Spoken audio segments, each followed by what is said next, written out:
ito ay rated SPG. Striktong patnubay at gabay ng magulang ang kailangan. Maaaring may masiselang tema, lengguwahe, karahasan, sexual, horror o droga na hindi angkop sa mga... Tila ba'y muli ngang nagkakamabutihan itong si Felma at si Manuel dahil pinipigilan nga ni Felma na umalis nga itong si Manuel kasama nga itong si Jessica, at dahil may nilagay nga na spy camera itong ang si Hazel sa bahay nga ni na Felma, ay kitang-kita nga niya ang sweetness nga nito ni Manuel at ni Felma. Dahil dito, nanggalaiti nga sa pagsiselos itong ang si Hazel dahil hindi niya nga matanggap na pinili na nga ni Manuel muli itong si Felma. Samantalang mahuhuli naman nga ni Jessica na naglagay nga ng spy camera itong si Hazel sa bahay nga nito ni na Felma, at nahuli naman nga siya nito ni Colleen.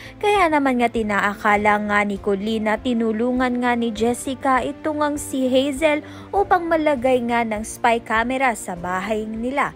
Dahil dito, sinumbong naman nga agad ni Colleen itong si Felma. Kaya naman nga ito nga ang dahilan kung bakit kirinumpronta na nga ni Felma itong si Hazel, at hindi na nga siya mag-aatubili pang sampahan nga ng kaso itong si Hazel. Kaya naman nga't yan at iba pa ang dapat nating pakaabangan. Maraming salamat sa iyong panonood.